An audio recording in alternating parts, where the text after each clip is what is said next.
tiny little Greek island. Today I am focused on my sheep here and getting it set up. I'm at the stage where I've got pretty much everything in place. I need to fix the mouth area is off. The expression. My sheep looks angry at me, and so I need to fix that. But that's what I have on my mind today, and a couple of other areas that I need to do. Aside from the typical family household things to be done. And I thought that I would just kind of let you know what I've got. I mean, just kind of a little tour, so to speak, but not really. First of all, I'm using a glass. I'm using a glass palette, oops, which there you can get all the reflections in it. This is the basic colors that I'm using for this painting. You can see I'm a minimalist, right? I don't want a lot of stuff. I don't need a lot of different colors. So I have a titanium white and a yellow ochre, which I don't always use. Here's a quinacridone rose, ultramarine blue, and raw umber. Yeah, it's a raw umber, not a burnt umber. And the reference photo that I have for this sheep is, if you really go and look at the colors happening, these are it. And so, do I need to add more colors? No, heck no. Heck no. There's something to be said for staying minimal in your color palette. There is harmony in the painting. You don't get sideswiped into thinking you need to do all sorts of things. With very minimal colors, you can get by. So yellow ochre is not, when I first started painting, I always used yellow ochre. Yellow ochre was my big go-to for the Greek landscapes here, and logically so, because hello, Susan. Good to have you here. In the Greek landscapes, seascapes, right? The earthy colors are prominent. Yellow ochre is a prominent color here in this part of Greece, anyways. And so I used it all the time. But what happened was I got attached to it. I got stuck to the yellow ochre, and I was unable to break that habit for a long, long time. So using the yellow ochre, hold on a sec. Oh, let me before I get on with the yellow ochre. So I just got a piece of glass. I can't remember where I got this from. And you paint on the back. I just used acrylic paints. A medium value, a medium gray, a medium value. And that gives you a place to work from. Works great. The glass palette is great. I absolutely love them. I also love the wooden palette, but I have the habit of leaving my paints on because coming back the next day, and there is soaking in, and a wooden palette needs a lot more dedication to it. And I emptied out my studio so I could have some more space and some room in here. So I got rid of the wooden palette that I had. I'll probably bring it back one day, but for now, the glass palette is working just fine. So, about yellow ochre, I was stuck with yellow ochre. It was like my go-to yellow, and I was using it in the beginning as a way to just mistakes, and ended up using way too much of it.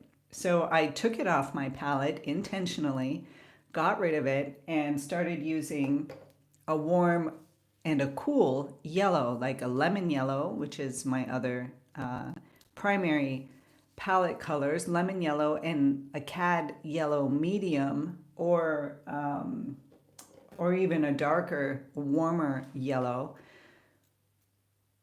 And I learned how to mix my own yellow ochre. So I was creating my own dull, earthy tone yellows. And that was huge because, first of all, my rock structures got more interesting. They weren't just this bland slab of yellow ochre on top. There was more nuance to it.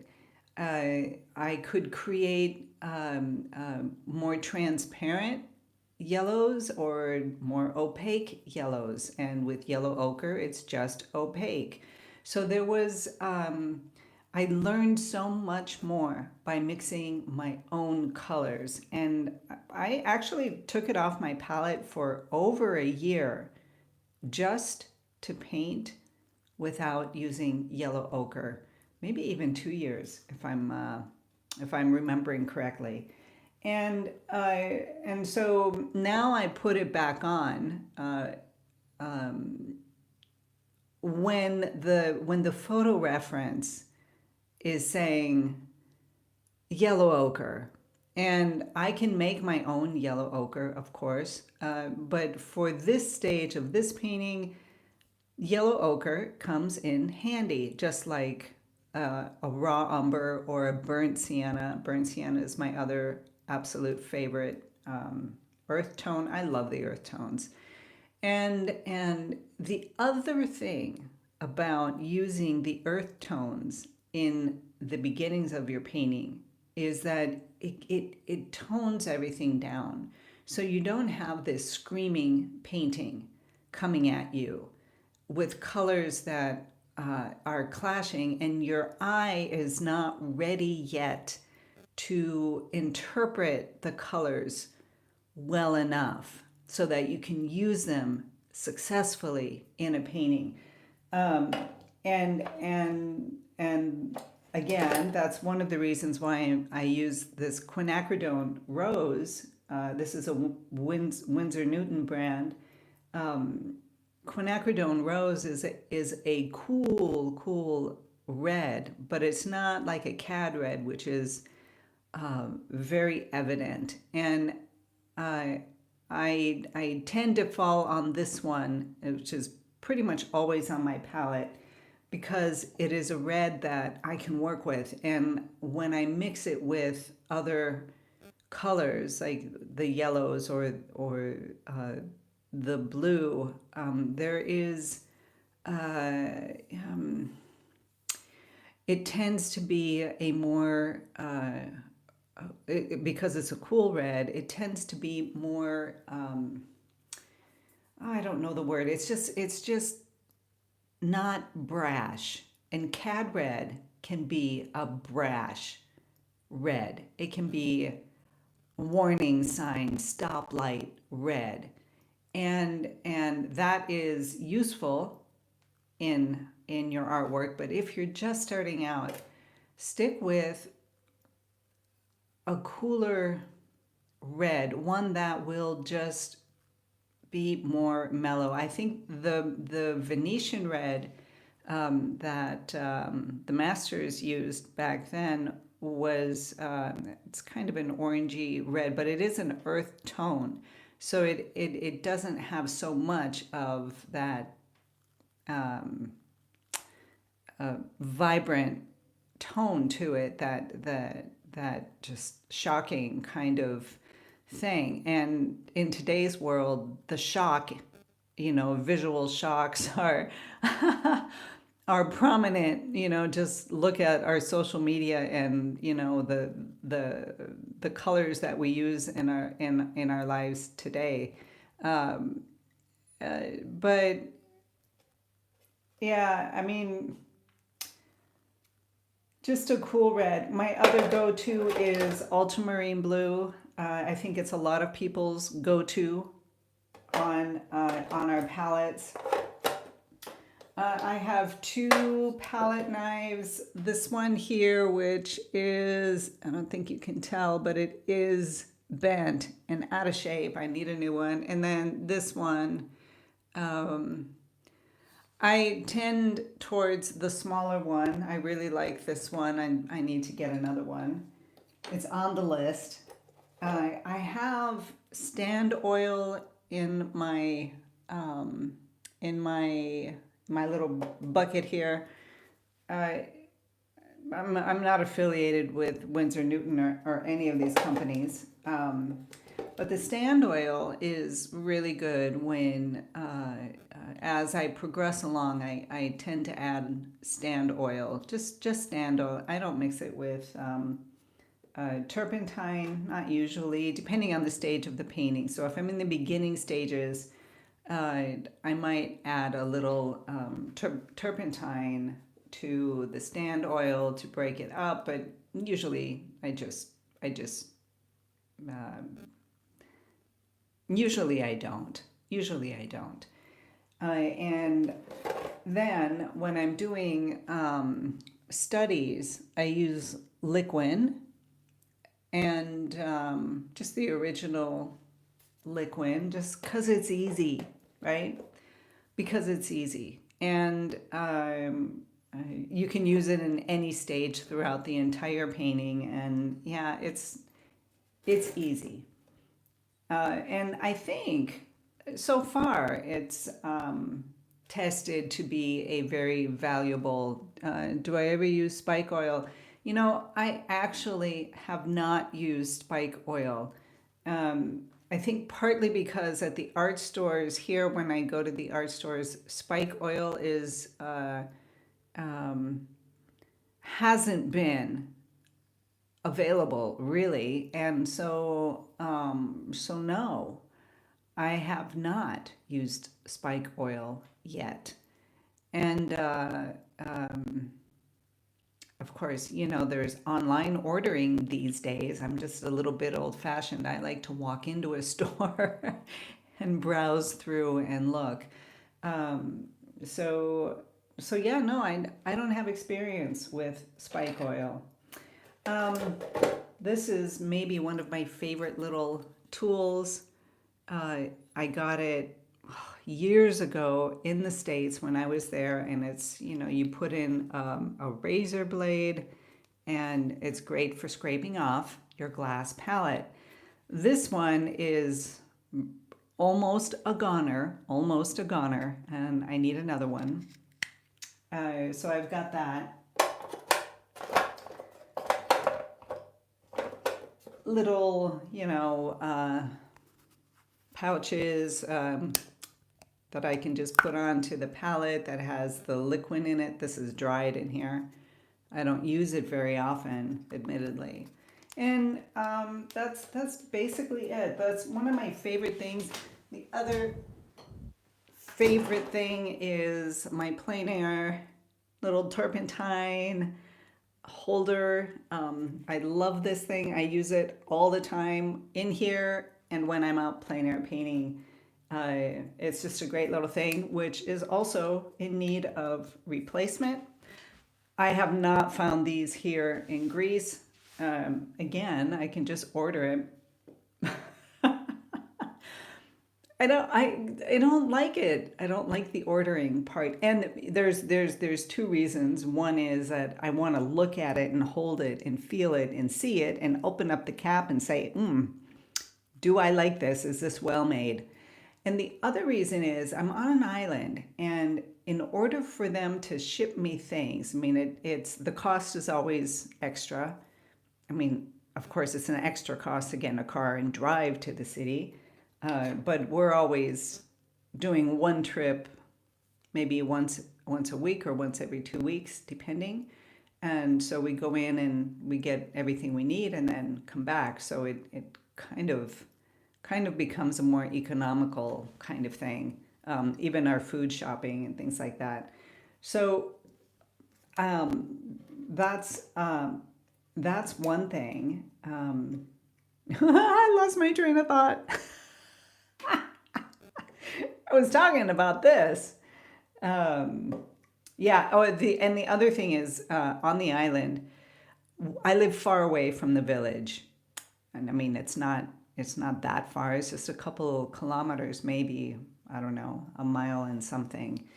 And I we only have one car up here. We have a truck, and my husband's always taking the truck because he's going down to the fishing harbor and doing his thing. So what happens is that the delivery people will call like right when the ferry boat is about to leave and say, I'm here, come pick up your stuff. And the thing is that you usually have to pay them, or that's usually how I like to do the orders.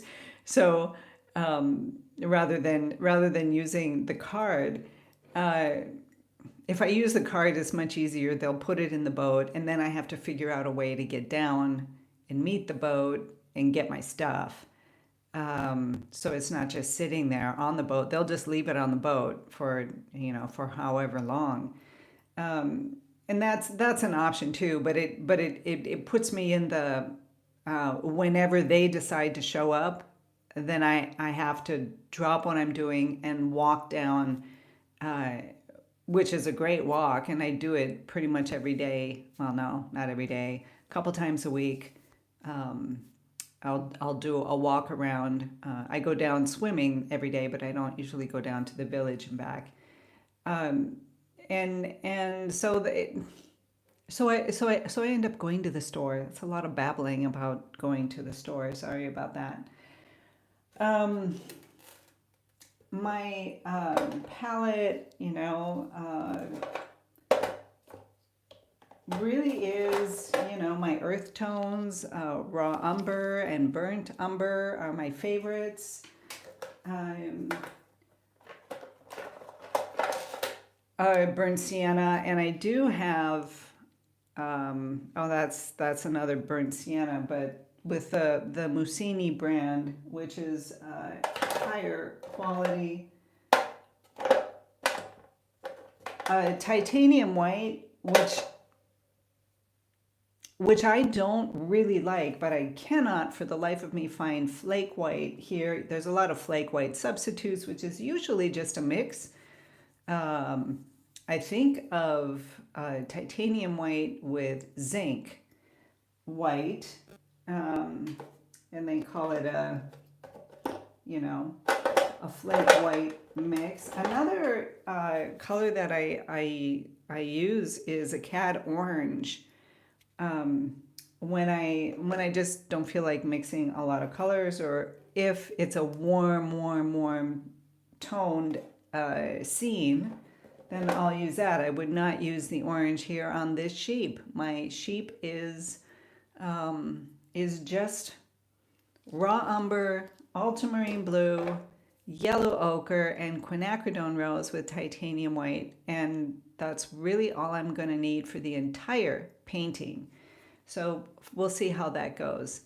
All right, you guys, I'm babbling on. Some of you need to go to sleep. I'll see you all again tomorrow. Be inspired, be creative, be you. have a beautiful day if you're starting out, and if you're going to bed, have a beautiful rest. Take care.